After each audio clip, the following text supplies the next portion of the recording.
Desa Carangwulung bukan desa yang ramai.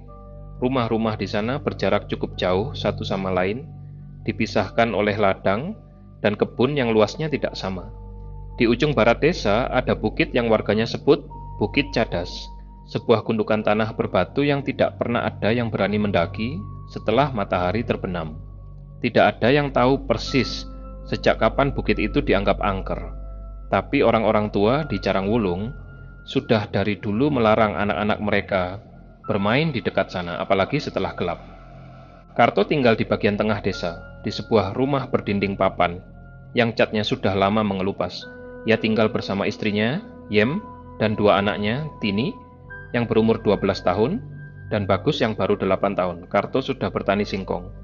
Sejak ia menikahi Yem 20 tahun lalu, mengikuti jejak ayahnya, yang juga petani di lahan yang sama. Lahan warisan itu luasnya sekitar setengah hektar. Cukup untuk menghidupi keluarga kecil mereka kalau hasilnya bagus. Masalahnya, hasil panen Karto sudah tidak bagus sejak 3 tahun terakhir. Tahun pertama, ia pikir ini soal cuaca. Musim kemarau memang lebih panjang dari biasanya, dan banyak petani lain yang juga mengeluh. Tapi tahun kedua, ketika petani lain mulai panen normal kembali, lahan Karto tetap saja menghasilkan singkong yang kecil-kecil, dan banyak yang busuk sebelum dipanen. Tahun ketiga, kondisinya bahkan lebih buruk. Tanah di lahannya terasa keras dan kering meski sudah disiram. Dan singkong yang tumbuh hanya sepertiga dari jumlah biasanya. Karto sudah coba segala cara. Ia beli pupuk yang lebih mahal, ia minta saran dari petugas penyuluh pertanian. Yang kadang lewat desa, ia bahkan coba ganti jenis bibit. Tidak ada yang berhasil. Sementara itu, ladang milik Parno, tetangganya di sebelah timur, justru semakin subur. Parno yang dulu lahannya biasa saja, sekarang sudah punya 3 kali lipat hasil panen setiap musim, dan tahun ini Parno baru saja selesai membangun rumah baru dari bata merah yang kelihatan kokoh dan bagus. Karto tidak pernah bertanya langsung ke Parno soal rahasianya, tapi ia sering memperhatikan dan ada yang mengganjal di pikirannya selama berbulan-bulan. Parno jarang sekali kelihatan bekerja keras di ladang. Pagi-pagi, Parno sudah pulang dari ladang, sementara Karto masih ada di sana sampai sore. Tapi hasil panen Parno jauh lebih banyak. Dan satu hal lagi yang Karto perhatikan, di sudut ladang Parno dekat pagar bambu, ada sebuah batu hijau besar yang baru muncul entah sejak kapan. Karto tidak ingat batu itu ada di sana 2 tahun lalu. Hutang Karto ke koperasi desa sudah menumpuk. Yem sudah mulai jual gelang emasnya satu persatu untuk nutup kebutuhan sehari-hari. Tini hampir tidak jadi masuk SMP karena biayanya tidak ada, dan Karto terpaksa pinjam uang lagi ke tetangga untuk bayar seragam dan buku. Malam-malam, Karto sering duduk di depan rumah sendirian, memandangi langit yang gelap, dan pikirannya selalu berputar ke satu pertanyaan yang sama. Sampai kapan ini bisa bertahan? Disitulah ia mulai ingat nama Mbah Joyo. Mbah Joyo adalah sesepuh desa yang tinggal di ujung selatan Carangwulung, di sebuah rumah kecil yang hampir tertutup pohon pisang dan tanaman liar di sekelilingnya. Usianya tidak ada yang tahu pasti, tapi wajahnya sudah sangat tua dan punggungnya sudah bungkuk sejak Karto masih kecil. Mbah Joyo tidak punya keluarga, tinggal sendiri, dan tidak banyak bicara dengan warga. Tapi orang-orang desa tahu bahwa Mbah Joyo bukan orang biasa. Ada yang datang ke sana minta petunjuk soal tanah gaib, ada yang minta doa untuk usaha lancar, ada yang minta tolong karena keluarganya kena gangguan. Mbah Joyo tidak pernah menolak tamu, tapi juga tidak pernah menjanjikan apa-apa. Karto datang ke rumah Mbah Joyo pada suatu sore, membawa sebungkus rokok dan kopi instan sebagai oleh-oleh. Mbah Joyo menerimanya tanpa banyak ekspresi, lalu mempersilakan Karto duduk di bangku kayu di teras rumahnya yang kecil. Karto menyampaikan masalahnya dengan panjang lebar, soal tanah yang tidak mau subur, soal hutang yang menumpuk, soal anaknya yang hampir putus sekolah. Mbah Joyo mendengarkan sambil mengisap rokok dengan tenang, matanya setengah terpejam. Setelah Karto selesai bicara, Mbah Joyo diam cukup lama. Lalu ia bicara pelan, sangat pelan, dan Karto harus mendekatkan telinganya untuk bisa mendengar dengan jelas. Mbah Joyo tidak menjelaskan banyak hal, tapi ia menyebut satu nama yang membuat bulu kuduk Karto berdiri seketika. Buto Ijo. Mbah Joyo menjelaskan bahwa Bukit Cadas di ujung barat desa bukan bukit biasa. Di dalamnya, atau lebih tepatnya di bawahnya, bersemayam sesuatu yang sudah ada sejak jauh sebelum desa Carangwulung berdiri. Warga menyebutnya Buto Ijo, sosok yang dalam cerita lama digambarkan sebagai raksasa berkulit hijau, penjaga harta, yang tersimpan di dalam tanah. Buto Ijo bisa memberi kesuburan, rezeki, dan kekayaan kepada siapa saja yang mau masuk ke dalam perjanjiannya, tapi tidak gratis. Tidak pernah gratis. Mbah Joyo menjelaskan syaratnya dengan cara yang datar, tanpa dramatisasi, tanpa bujukan. Ia hanya menyampaikan apa adanya. Siapapun yang ingin masuk perjanjian dengan Buto Ijo harus datang sendiri ke Bukit Cadas pada malam Jumat Kliwon, membawa sesaji yang sudah ditentukan dan menyatakan niatnya. Kalau Buto Ijo menerima, tanda pertama akan muncul sebelum fajar. Dan setelah itu, setiap kali Buto Ijo membutuhkan bayaran, ia akan mengirim tanda berupa batu hijau kecil yang muncul di depan pintu rumah si pelaku. Ketika batu itu muncul, si pelaku harus mengundang seseorang makan di rumahnya. Orang yang diundang itu akan mati dalam 3 hari setelah pulang, dan kematiannya itulah yang menjadi bayaran. Karto duduk diam mendengar itu semua. Mbah Joyo tidak memaksanya. Mbah Joyo bahkan bilang terus terang bahwa ia sendiri tidak menyarankan jalan ini, tapi karena Karto yang datang bertanya, ia hanya menjawab. Keputusan sepenuhnya ada di tangan Karto. Karto pulang malam itu tanpa memberi jawaban. Tapi selama seminggu setelah kunjungan itu, Karto tidak bisa tidur nyenyak. Ia berbaring di samping Yem yang sudah terlelap, matanya menatap langit-langit kamar yang kayu-kayunya mulai lapuk, dan pikirannya terus berputar. Ia pikir soal Tini yang mau naik kelas tapi belum beli buku. Ia pikir soal Bagus yang belakangan sering sakit karena makanan tidak bergizi. Ia pikir soal Yem yang sudah tidak pernah minta apa-apa lagi karena tahu tidak akan dikabulkan. Dan ia pikir soal tanah warisannya yang mati perlahan, sementara tanah Parno di sebelah terus hidup dan subur. Pada Jumat Kliwon di minggu berikutnya, Karto pergi ke Bukit Cadas sendirian. Bukit Cadas di malam hari terasa berbeda dari siang. Pohon-pohon di sana tidak lebat, tapi entah kenapa terasa rapat dan pengap. Ketika malam tiba, Karto membawa sesaji yang sudah disiapkan sesuai petunjuk Mbah Joyo. Nasi tumpeng kecil, ayam panggang, kemenyan, bunga 7 rupa, dan sebotol air dari sumber mata air di bawah bukit. Semua ia taruh di atas batu datar yang ada di tengah-tengah bukit, tepat di titik yang Mbah Joyo gambarkan. Karto membakar kemenyan dan duduk bersila di depan sesaji itu. Ia tidak tahu harus berdoa apa. Jadi ia hanya duduk diam dan menyampaikan niatnya dalam hati. Angin tidak ada sama sekali, tapi asap kemenyan bergerak ke arah yang tidak menentu. Udara di sekitar terasa dingin, meski musim ini tidak seharusnya dingin. Karto duduk di sana selama hampir 2 jam. Tidak ada yang terjadi. Tidak ada suara aneh, tidak ada penampakan, tidak ada apa-apa. Ia mulai merasa bodoh karena sudah percaya omongan orang tua yang mungkin sudah pikun. Ia berdiri, hendak membereskan barang-barangnya dan pulang. Lalu ia melihatnya.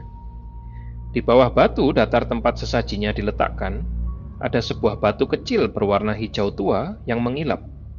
Batu itu tidak ada sebelumnya, Karto yakin. Karena ia memeriksa area itu sebelum menaruh sesaji. Ukurannya tidak besar, kira-kira sebesar kepalan tangan anak kecil, tapi warnanya mencolok. Dan permukaannya terlihat halus rata, tidak wajar untuk batu, yang seharusnya ada di alam terbuka. Karto mengambil batu itu. Terasa dingin di telapak tangannya, lebih dingin dari suhu udara malam itu. Ia menggenggamnya dan berdiri di sana beberapa saat, tidak tahu harus berbuat apa. Lalu dari arah bawah bukit, ia mendengar suara dedaunan bergerak, padahal tidak ada angin. Suara itu mendekat, lalu berhenti tepat di pinggir area batu datar itu. Namun, tidak ada apa-apa lagi. Karto turun dari bukit dengan cepat dan berjalan pulang tanpa menoleh ke belakang. Keesokan paginya, ketika ia bangun dan membuka pintu depan untuk mengambil air, ia menemukan sesuatu di depan pintunya. Sebuah batu hijau kecil, sama persis dengan yang ia temukan semalam di bukit, tergeletak di atas ambang pintu. Padahal batu yang ia bawa dari bukit semalam masih ada di sakunya. Ia cek dan batu itu masih di sana. Tapi batu yang di depan pintu ini adalah batu lain, batu yang baru muncul sendiri. Karto berdiri memandangi batu itu cukup lama. Lalu ia ambil dan taruh di dalam rumah, di atas lemari kayu, di pojok ruang tamu. Hari itu, untuk pertama kalinya dalam 3 tahun, Karto pergi ke ladangnya dan mendapati tanah di sana terasa berbeda. Lebih lembab dari biasanya meski tidak ada hujan. Ia coba gali sedikit dengan cangkul. Tanahnya terasa lebih gembur dan gelap, pertanda tanah yang subur. Singkong-singkong yang sebelumnya kurus dan kecil kini terlihat lebih besar, bahkan beberapa sudah bisa dipanen.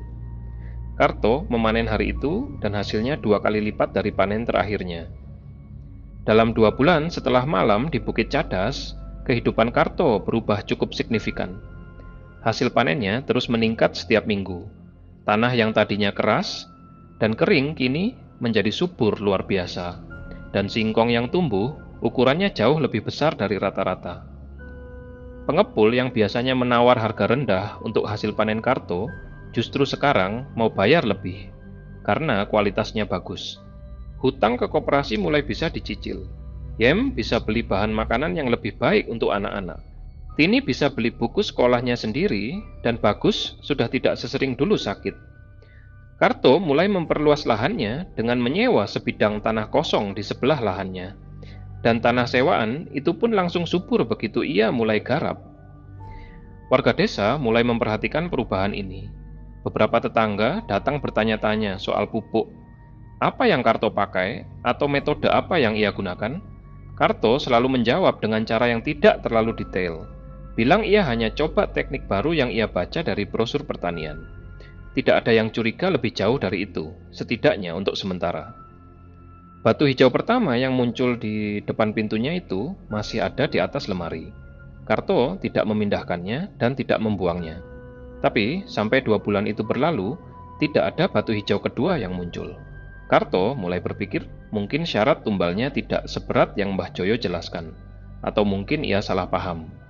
Mungkin perjanjian ini tidak serumit itu. Ia salah. Pada suatu pagi di awal bulan ketiga, Karto membuka pintu depan, dan di sana ada batu hijau kecil lagi, tergeletak di atas ambang pintu persis, di tempat yang sama dengan batu pertama. Karto berdiri memandanginya, dan perutnya langsung terasa tidak enak. Ia tahu apa artinya. Ia ambil batu itu dan masuk ke dalam rumah. Ia duduk di kursi ruang tamu cukup lama, menimbang-nimbang. Pikirannya langsung berputar, mencari siapa yang bisa ia undang makan. Perasaan mual itu ada, tapi ada juga perasaan lain yang lebih kuat. Perasaan takut kehilangan semua yang sudah ia dapat 2 bulan ini. Ia sudah bisa bayar hutang. Anaknya sudah makan lebih baik. Yem sudah tidak menangis diam-diam di dapur. Ia tidak mau kembali ke kondisi sebelumnya. Sore itu Karto pergi ke warung Liktarmo, paman jauhnya yang tinggal di ujung desa sebelah timur. Liktarmo adalah lelaki tua yang tinggal sendirian sejak istrinya meninggal 5 tahun lalu. Ia pendiam dan tidak banyak pergaulan, tapi tidak ada yang tidak kenal dia di desa, karena ia sudah tinggal di Carangwulung sejak lama. Karto mengajaknya makan malam di rumah, bilang Yem masak banyak, dan sayang kalau tidak ada yang diajak. Liktarmo datang malam itu. Yem memasak nasi, sayur lodeh, dan ayam goreng. Makan malam berlangsung biasa saja, tidak ada yang aneh. Liktarmo makan dengan lahap, mengobrol santai soal panen dan cuaca. Lalu pulang sekitar jam 8 malam. 3 hari kemudian, Liktarmo ditemukan meninggal di dalam rumahnya oleh tetangga yang kebetulan lewat dan tidak melihat tanda-tanda kehidupan sejak pagi. Dokter puskesmas yang datang memeriksa menyimpulkan kematian karena serangan jantung. Liktarmo memang sudah lama punya riwayat sakit jantung, jadi tidak ada yang terlalu terkejut. Beberapa warga datang melayat, termasuk Karto, yang berdiri di depan jenazah Liktarmo dengan wajah yang datar dan mata yang tidak basah. Yem tidak tahu apa-apa. Setelah kematian Liktarmo, panen Karto kembali melimpah, bahkan lebih baik dari sebelumnya. Ia sekarang sudah punya 2 lahan sewaan tambahan. dan ketiganya produktif luar biasa. Pengepul dari kota mulai langsung datang ke rumahnya untuk ambil hasil panen. Tanpa Karto harus repot ke pasar. Uang masuk lebih teratur dan jumlahnya cukup besar untuk ukuran desa. Karto mulai renovasi rumah, dinding papan diganti bata, atap seng lama diganti genteng, dan ia tambahkan satu kamar lagi di belakang. Yem terlihat bahagia, lebih bahagia dari yang Karto ingat dalam bertahun-tahun terakhir. Tini sudah masuk SMPI dan nilainya bagus. Bagus sudah lebih sehat dan gemuk sedikit dari sebelumnya. Tapi Kartoti tidak pernah benar-benar tenang. Setiap pagi, hal pertama yang ia lakukan setelah bangun adalah membuka pintu depan dan melihat ke bawah, ke area ambang pintu. Ia tahan napas setiap kali tangannya menyentuh daun pintu. Kadang ia lega, karena tidak ada apa-apa. Kadang perutnya langsung tenggelam, karena di sana ada batu hijau kecil lagi, mengilap, menunggu. Batu kedua muncul 4 bulan setelah batu pertama. Kali ini Karto mengundang Sarno, seorang petani lain yang tidak terlalu dekat dengannya. Alasan mengundangnya adalah karena ingin membicarakan soal kemungkinan kerjasama garap lahan. Sarno datang, makan siang, mereka ngobrol soal pertanian, dan Sarno pulang dengan tampak senang, karena merasa ada peluang kerjasama yang menguntungkan. 5 hari kemudian Sarno belum mati, dan Karto mulai harap-harap cemas bercampur bingung. Tapi di hari ke-6, Sarno tiba-tiba jatuh pingsan di ladangnya sendiri, dan tidak sadar sampai sore. Dan keesokan harinya, di hari ke-7 setelah makan di rumah Karto, Sarno meninggal di rumah sakit kabupaten dengan diagnosis stroke. Karto tidak datang ke pemakaman Sarno. Ia bilang ke Yem sedang tidak enak badan. Batu ketiga muncul 6 bulan kemudian. Kali ini Karto mengundang seorang pedagang dari desa sebelah yang kebetulan lewat, dan Karto kenal sedikit. Pedagang itu meninggal 10 hari setelah makan di rumah Karto. Kabarnya karena kecelakaan motor di jalan yang biasanya ia lewati setiap hari. Batu keempat muncul 5 bulan setelah itu. Karto sudah mulai lebih terlatih menekan perasaan bersalahnya. Ia sudah punya pola. Undang orang yang tidak terlalu dekat, yang kematiannya tidak akan terlalu berdampak pada lingkaran pergaulan sehari-harinya. Dan yang punya alasan medis atau fisik yang masuk akal untuk meninggal. Ia tahu ini pikiran yang jahat. Ia tahu. Tapi setiap kali perasaan bersalah itu naik ke permukaan, ia lihat rumahnya yang sekarang bagus, ia dengar tawa anaknya yang sehat, dan perasaan itu ia tekan kembali ke bawah. Dalam 2 tahun sejak perjanjian itu, 4 orang sudah meninggal setelah makan di rumah Karto. Warga desa belum menghubungkan kematian-kematian itu satu sama lain. Kematian pertama dianggap serangan jantung, kedua stroke, ketiga kecelakaan. Keempat adalah seorang perempuan tua dari desa sebelah yang kematiannya dianggap wajar karena usianya. Tidak ada pola yang terlihat, karena Karto memang sengaja memilih orang-orang yang tidak saling kenal. Tapi ada satu orang di Carangwulung yang mulai curiga. Pak Nursam adalah guru ngaji sekaligus tokoh agama paling dihormati di Carangwulung. Usianya sekitar 50 tahun, badannya kurus tapi posturnya tegak, dan ia dikenal sebagai orang yang tenang dan tidak suka konfrontasi. Ia tinggal di dekat masjid desa bersama istrinya dan 3 anaknya yang sudah besar. Pak Nursam mulai memperhatikan sesuatu yang mengganjal sejak kematian Sarno, petani yang jadi tumbal kedua Karto. Bukan karena ia tahu hubungannya dengan Karto, tapi karena Pak Nursam adalah orang yang teliti. Ia ingat bahwa beberapa bulan sebelum meninggal, Sarno pernah cerita ke Pak Nursam soal rencana kerjasama dengan Karto.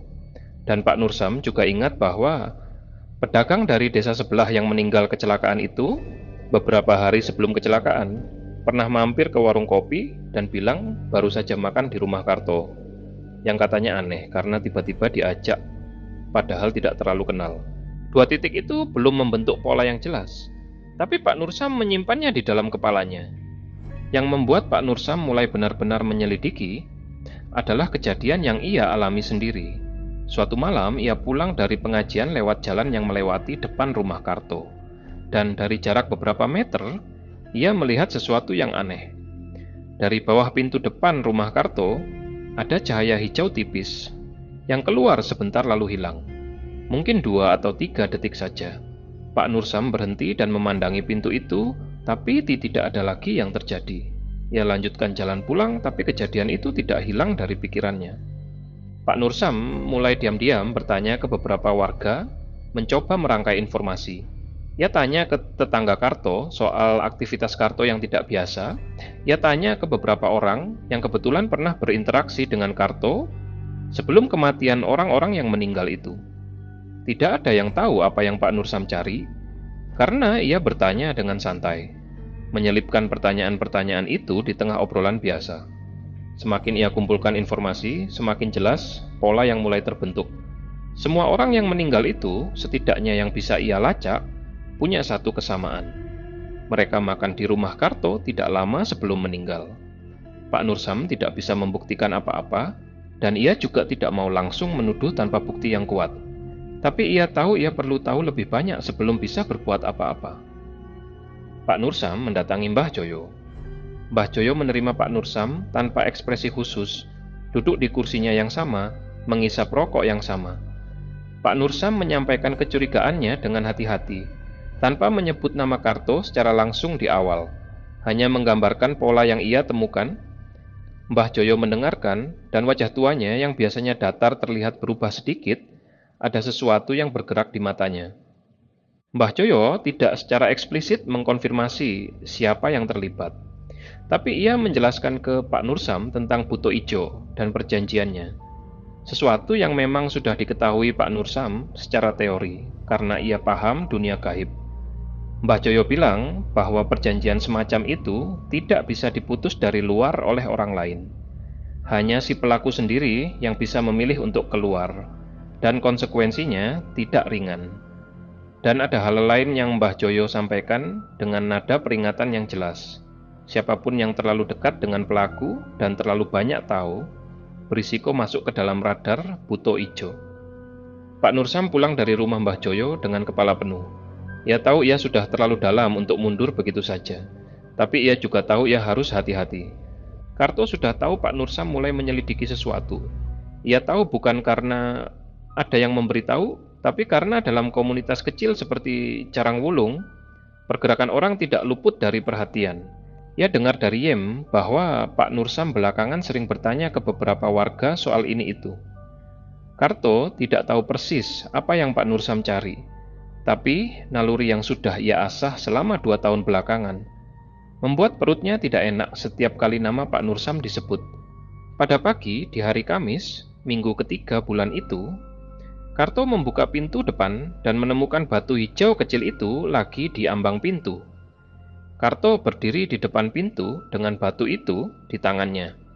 Pikirannya langsung berputar mencari nama. Sudah 2 tahun lebih ia menjalani ini, dan setiap kali batu muncul, ia selalu bisa menemukan orang yang bisa ia undang dengan alasan yang masuk akal. Tapi kali ini, nama yang pertama muncul di kepalanya adalah nama Pak Nursam. Bukan karena ia mau, nama itu muncul begitu saja dan Karto mencoba menggeser ke nama lain. Tapi sepanjang pagi itu, nama Pak Nursam terus muncul kembali ke permukaan pikirannya, seolah-olah ada sesuatu di luar dirinya yang mendorong ke arah itu. Karto mencoba cari nama lain. Ia pikir soal beberapa orang yang bisa dijadikan alasan untuk diundang. Tapi setiap nama lain yang ia pertimbangkan terasa sulit.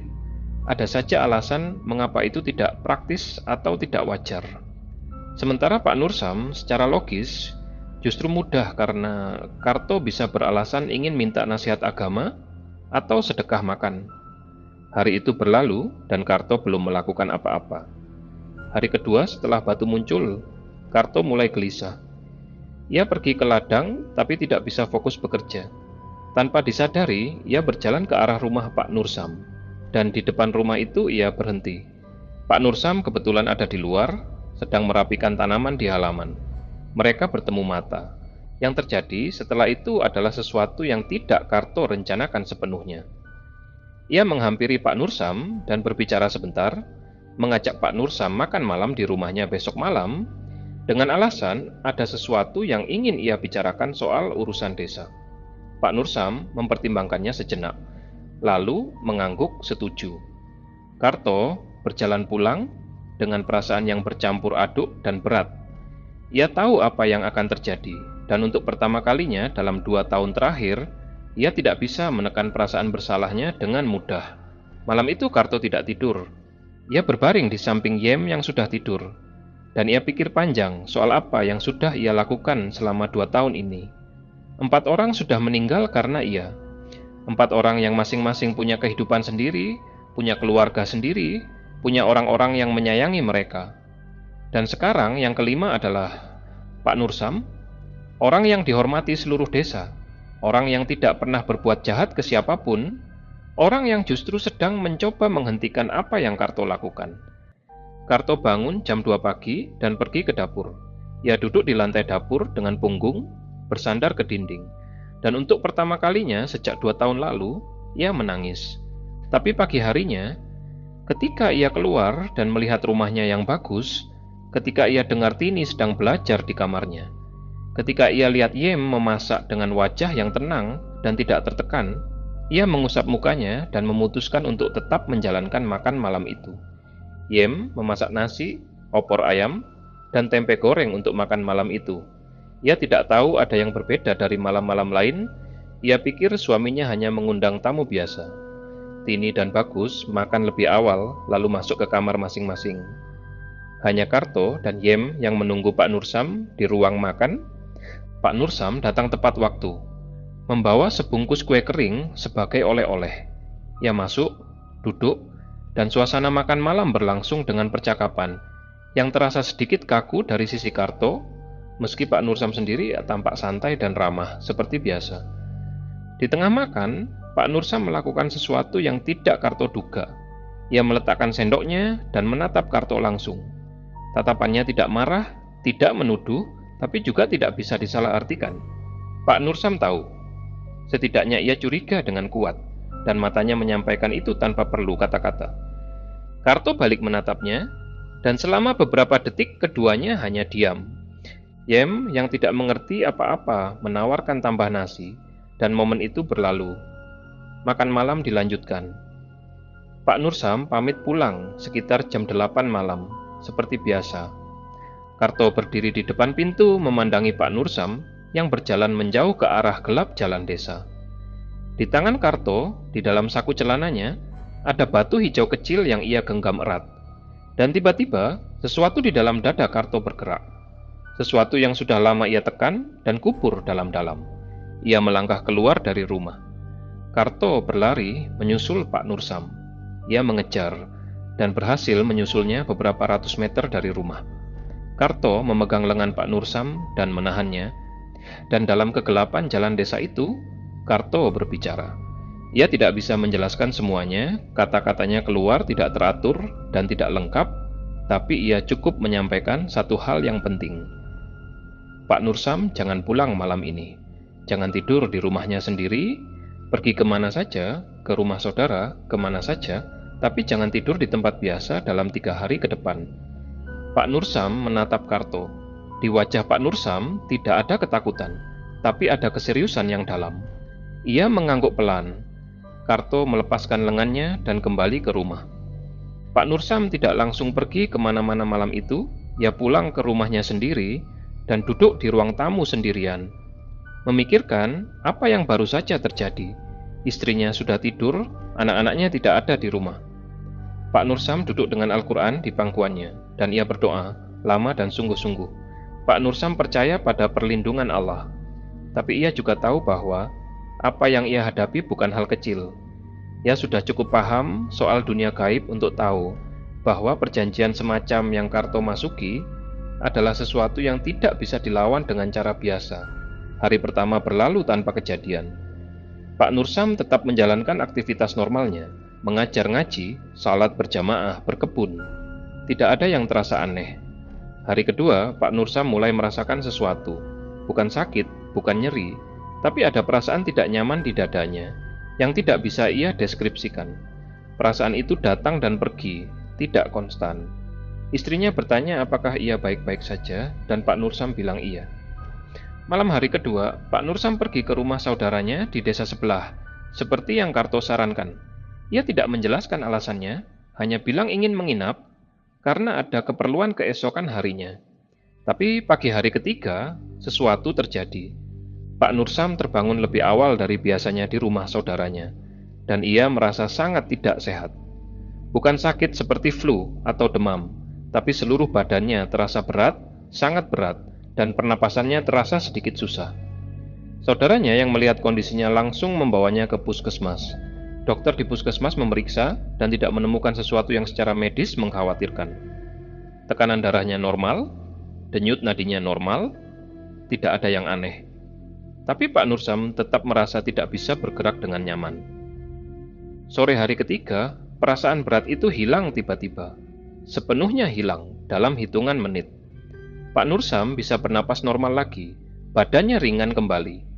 Ia duduk di tempat tidur saudara dan menghembuskan napas panjang. Ia selamat. Tapi sesuatu di dalam hatinya mengatakan bahwa ini belum selesai. Buto Ijo gagal mengambilnya kali ini, karena ada yang memperingatkan. Tapi itu tidak berarti perjanjian itu batal. Itu hanya berarti Buto Ijo akan meminta ganti di tempat lain. Karto tidak tahu Pak Nursam selamat sampai 3 hari setelah makan malam itu. Yang ia tahu adalah bahwa pada hari ketiga ia pergi ke ladang seperti biasa, dan ketika kembali ke rumah, ia menemukan pintu depan rumahnya sudah terbuka sedikit, padahal ia yakin sudah mengunci sebelum pergi. Di dalam rumah, di atas meja ruang tamu, ada batu hijau kecil. Bukan di ambang pintu seperti biasanya, di atas meja. Karto berdiri memandangi batu itu dan perutnya terasa dingin. Batu itu tidak pernah muncul di dalam rumah sebelumnya, selalu di ambang pintu luar. Ini adalah pertama kalinya. Yem pulang dari warung setengah jam kemudian, dan Karto sudah berhasil menyembunyikan batu itu di sakunya sebelum Yem masuk. Tapi sepanjang sore itu Karto tidak bisa tenang. Ia duduk di teras sambil pura-pura baca koran. Tapi matanya tidak benar-benar membaca. Malamnya, setelah Yem dan anak-anak tidur, Karto keluar ke teras dan duduk sendirian. Dan disitulah ia sadar ada yang berbeda. Dari arah Bukit Cadas, ada sesuatu yang ia rasakan. Bukan suara, bukan penampakan, tapi sebuah tekanan yang terasa di udara. Sesuatu yang membuat telinganya berdenging tipis, dan tengkuknya terus merinding. Buto Ijo tidak sabaran. Keesokan paginya, batu hijau lain muncul lagi di ambang pintu. 2 batu dalam 2 hari, ini belum pernah terjadi sebelumnya. Karto mengambilnya dengan tangan gemetar. Ia pergi ke ladang tapi tidak bisa kerja. Ia balik ke rumah lebih awal. Dan ketika ia buka pintu rumah, di atas kursi ruang tamu ada 1 batu hijau lagi. 3 batu dalam 2 hari. Karto duduk di lantai ruang tamunya. Ketiga batu itu ia taruh di depannya. Pikirannya sudah tidak bisa berpikir dengan teratur. Ia tidak punya orang lagi yang bisa ia undang dengan mudah tanpa menimbulkan kecurigaan. Pak Nursam jelas sudah tahu sesuatu. Warga desa sudah mulai waspada karena terlalu banyak kematian di sekitar Carangwulung dalam 2 tahun terakhir. Meski belum ada yang menghubungkan ke Karto secara langsung. Dan sekarang Buto Ijo tidak mau menunggu diundang lagi. Pak Nursam mendatangi Karto 2 hari setelah ia pulang dari rumah saudaranya. Ia datang sendiri siang hari ketika Yem dan anak-anak tidak ada di rumah. Karto membukakan pintu dan keduanya duduk di ruang tamu tanpa banyak basa-basi. Pak Nursam menyampaikan bahwa ia tahu apa yang terjadi, atau setidaknya ia tahu cukup banyak. Ia tidak menyampaikannya dengan marah atau dengan menghakimi. Ia menyampaikannya dengan tenang. Pak Nursam bilang bahwa perjanjian seperti ini tidak bisa terus berjalan selamanya, dan cepat atau lambat, sesuatu yang jauh lebih buruk akan terjadi jika tidak ada yang menghentikannya. Pak Nursam juga menyampaikan sesuatu yang membuat Karto tidak bisa berkata-kata selama beberapa saat. Bahwa Buto Ijo yang tidak bisa mengambil tumbal yang sudah ditunjuk akan mencari penggantinya di lingkaran yang paling dekat dengan si pelaku. Dan lingkaran yang paling dekat dengan Karto adalah Yem, Tini, dan Bagus. Karto duduk diam dengan wajah yang sudah pucat. Pak Nursam kemudian menyampaikan bahwa ada satu cara untuk memutus perjanjian ini, tapi konsekuensinya berat dan tidak bisa dihindari. Karto harus kembali ke Bukit Cadas di malam Jumat Kliwon berikutnya, dan secara sadar dan sukarela menyatakan pembatalan perjanjian. Tapi Buto Ijo tidak akan melepaskan begitu saja. Ada harga yang harus dibayar untuk keluar dari perjanjian, dan harga itu biasanya adalah sesuatu yang paling berharga bagi si pelaku. Karto tahu apa artinya. Jumat Kliwon berikutnya jatuh 4 hari kemudian. 4 hari yang Karto lalui dengan berat. Ia tidak bisa tidur, tidak bisa makan dengan baik, dan ia terus memperhatikan Yem dan anak-anaknya dengan intensitas yang tidak biasa, mengikuti mereka dengan matanya kemanapun mereka bergerak di dalam rumah. Yem memperhatikan ada yang tidak beres dengan suaminya, tapi tidak tahu harus bertanya dari mana. Pada Jumat Kliwon itu, tengah malam, Karto bangun dan bersiap pergi ke Bukit Cadas. Sebelum berangkat, ia berdiri di depan kamar Tini dan Bagus yang sedang tidur, memandangi pintu kamar itu lama sekali. Lalu ia pergi. Bukit Cadas malam itu terasa berbeda dari pertama kali ia datang. Udaranya tidak hanya dingin, tapi ada tekanan yang terasa di seluruh tubuh Karto sejak ia menginjakkan kaki di kaki bukit.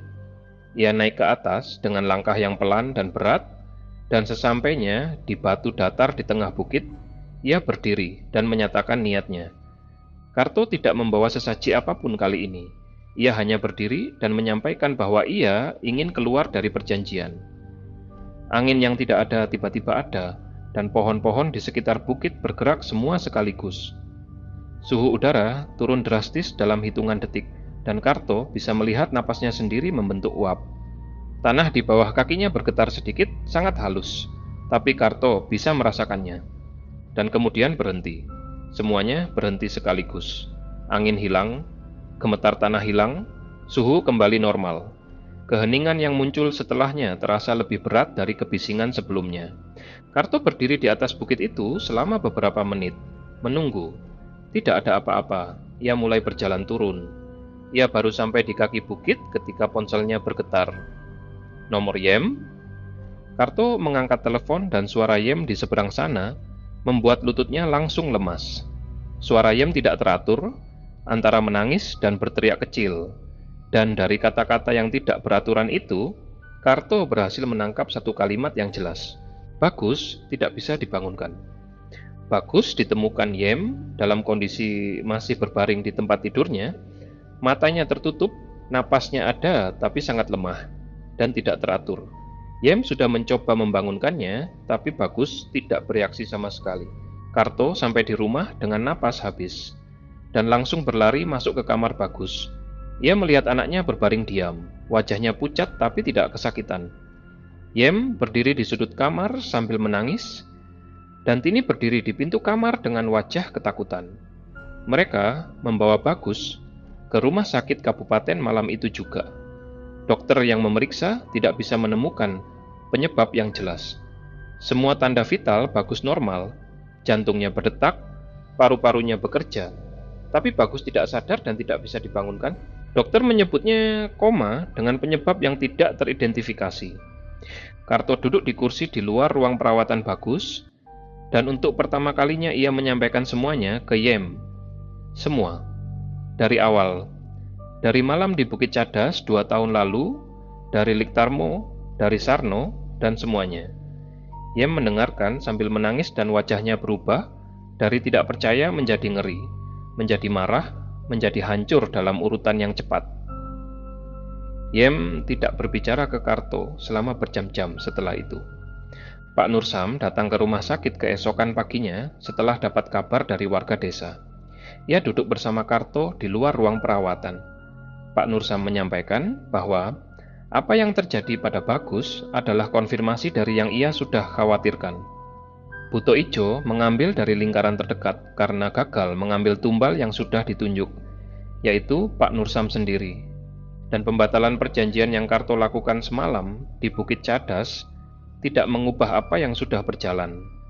Perjanjian itu memang putus, tapi tagihan yang sudah jatuh tempo tidak ikut batal. Bagus bertahan dalam kondisi koma selama 6 hari. Di hari ke-7, denyut nadinya melemah secara bertahap dan berhenti pada pukul 3 pagi.